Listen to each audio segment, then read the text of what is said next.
Hi viewers, welcome to my channel ராகுல் stories. நம்ம இன்றைக்கி இந்த வீடியோவில் எந்த படத்தை பற்றின ரிவ்யூ பார்க்க போகிறோம் அப்படின்னா, நம்ம ஏகே நடிப்பில் நம்ம ஆதிக் ரவிச்சந்திரன் இயக்கத்தில் வெளிவந்திருக்கிற படம் தான் குட் பேட் அக்லி. ஸோ இந்த படம் இப்போ தியேட்டர்ஸில் வெற்றிகரமாக ஓடிட்டுருக்கு. ஸோ இந்த படத்தை பற்றின ஒரு ஷார்ட் ரிவ்யூ தாங்க பார்க்க போகிறோம். வாங்க வீடியோக்குள்ளே போகலாம். இந்த படத்தோட ஒன்லைன் ஸ்டோரின்னு பார்த்திங்க அப்படின்னா, ரெட் ட்ராகன் அப்படின்னு சொல்லப்படக்கூடிய ஒரு மிகப்பெரிய கேங்கோட லீடராக இருக்கார் நம்ம ஹீரோ ஏகே. டானுக்கெல்லாம் டான் அப்படிங்கிற மாதிரி இருக்கக்கூடிய நம்ம ஹீரோ நம்ம ஹீரோயின்காக, நம்ம த்ரிஷாக்காக பார்த்திங்க அப்படின்னா ஒரு நல்ல மனுஷனாக மாறி திருந்தி வாழணும் அப்படின்னு சொல்லிட்டு யோசிக்கிறாரு. ஏன்னா நம்ம ஹீரோயின் பார்த்திங்க அப்படின்னா இவரை மாதிரி இல்லை. அதாவது அவங்க ரொம்ப நேர்மை நீதி அப்படின்னு சொல்லப்படக்கூடிய அந்த மாதிரி விஷயங்களை வந்து ரொம்ப நம்பக்கூடிய ஒரு நபராக இருக்காங்க நம்ம ஹீரோயின். அது மட்டும் இல்லை, இவங்க ரெண்டு பேருக்குமே ஒரு குழந்தையும் இருக்குது. ஸோ அதனாலே என்ன பண்ணுவாங்க அப்படின்னா, நம்ம ஹீரோயின் இதே மாதிரி ரவுடித்தனம் பண்ணிகிட்டே இருந்தேன்னா ஒரு நாள் உன்னையும் சுட்டுருவாங்க, அதுக்கப்புறம் என்ன சுட்டுருவாங்க, அதுக்கப்புறம் நம்ம குழந்தையும் சுட்டுருவாங்க. ஸோ இது இந்த மாதிரிலாம் வாழ்க்கை வேண்டாம் எனக்கு. நீ போய்ட்டு நீ செஞ்ச எல்லா தப்பையும் வந்து ஒத்துக்கிட்டு போலீஸ் ஸ்டேஷனில் போய் சரண்டர் ஆனதுக்கப்புறம் அவங்க கொடுக்கக்கூடிய தண்டனையை அனுபவிச்சுட்டு ஒரு புது மனுஷனாக மாறிவா, அதுக்கப்புறம் நம்ம சந்தோஷமாக வாழலாம் அப்படிங்கிற மாதிரி நம்ம ஹீரோயின் சொல்லிடுவாங்க. நம்ம ஹீரோ யோசிச்சு இதுதான் கரெக்டு, நம்மளும் ஒரு நல்ல குடும்ப தலைவனாக இருக்கணும் அப்படின்னு சொல்லிட்டு போலீஸ் ஸ்டேஷனில் போயிட்டு சரண்டர் ஆகிடுவார். சரியாக 2008 இந்த மாதிரி ஒரு விஷயத்த பண்ணிடுவார், சரண்டர் ஆகிடுவார். சரண்டர் ஆனதுக்கப்புறம் பார்த்திங்க அப்படின்னா சரியாக 17 வருஷம் கழிச்சு 2025 தான் ரிலீஸ் ஆவார் நம்ம ஹீரோ. ஆனதுக்கப்புறம் பார்த்திங்க அப்படின்னா ஒரு மிகப்பெரிய அதிர்ச்சி ஒன்று காத்துக்கிட்டு இருக்கோம் நம்ம ஹீரோவுக்கு.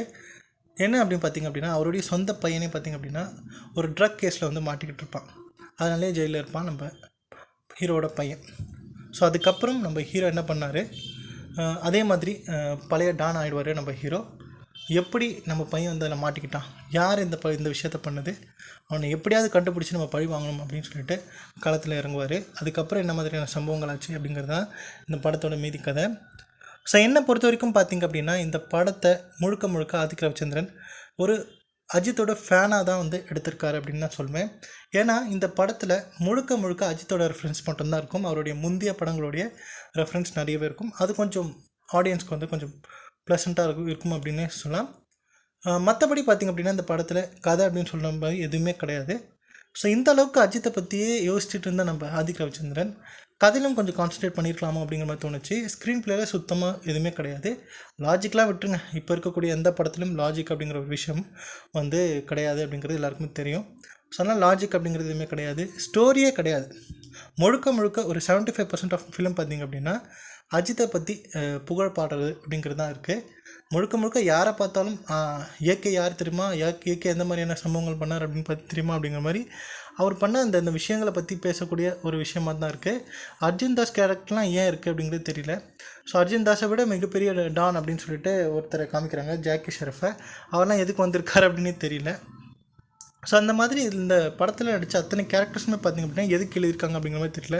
நம்ம சுனிலாக இருக்கட்டும், யோகி பாபாவாக இருக்கட்டும், ரெட் கிங்ஸ்லியாக இருக்கட்டும். ஸோ இங்கே எல்லாருமே பார்த்திங்க அப்படின்னா எதுக்கு இவங்களை கேஸ்ட் பண்ணியிருக்காங்க அப்படிங்கிற மாதிரியே இருக்கும். எந்த ஒரு இம்பார்ட்டன்ஸுமே பார்த்திங்க அப்படின்னா இந்த படத்தில் அவங்களுக்கு இருந்திருக்காது. இவங்க இல்லைனாலுமே பார்த்திங்க அப்படின்னா இந்த படத்தில் எந்த ஒரு டிஃப்ரென்ஸுமே இருக்காது. ஸோ முழுக்க இந்த படத்தை பார்க்கும்போது என்ன தோணுச்சு அப்படின்னா, நம்ம ஆதிக் ரவிச்சந்திரன் ஒரு டேரக்டர் அப்படின்னு சொல்லிட்டு மறந்துட்டு முழுக்க ஏகேவோட ஃபேனாகவே இந்த படத்தை பண்ணியிருக்காரு. ஸோ அதனாலே பார்த்திங்க அப்படின்னா ஒரு பழைய கதையை நம்ம வழக்கமாக நம்ம தமிழ் சினிமாவில் பார்த்திங்க அப்படின்னா காலங்காலமாக இந்த கதை ஒன்று வந்திருக்கு. ஸோ அந்த கதையை கொஞ்சம் அப்படி பட்டி டிங்கரிங் பண்ணி இந்த கதையை வந்து பண்ணியிருக்காரு. ஸோ இந்த கதையை பார்த்திங்க அப்படின்னா எப்படி இன்ட்ரெஸ்டிங்காக கொண்டு போயிருக்கலாம் அப்படின்னா, ஸ்க்ரீன் பிளேயில் வந்து நிறைய விஷயங்களை பண்ணி இன்ட்ரெஸ்டிங்காக கொண்டு போயிருக்கலாம். இந்த ஏகே அப்படிங்கிற இந்த விஷயத்தை கொஞ்சம் தவிர்த்துட்டு கதையில் கொஞ்சம் கான்சன்ட்ரேட் பண்ணியிருந்தால் நல்லா இருந்திருக்குமா அப்படிங்கிற மாதிரி எனக்கு பர்சனலாக தோணுச்சு.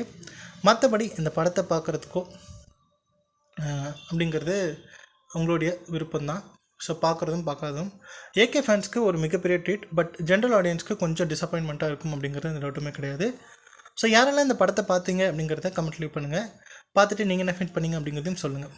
ஸோ யாரெல்லாம் இதுக்கப்புறம் தான் போய் பார்க்க போகிறேன் அப்படிங்கிறதும் கமெண்ட் லீவ் பண்ணுங்கள். ஸோ இந்த வீடியோ பிடிச்சிருந்தால் லைக் பண்ணுங்கள், ஷேர் பண்ணுங்கள். மறக்காமல் என்னுடைய ராகுல் ஸ்டோரிஸ் அப்படிங்கிற என்னுடைய யூடியூப் சேனலை சப்ஸ்கிரைப் பண்ணிவிடுங்க. தேங்க்யூ.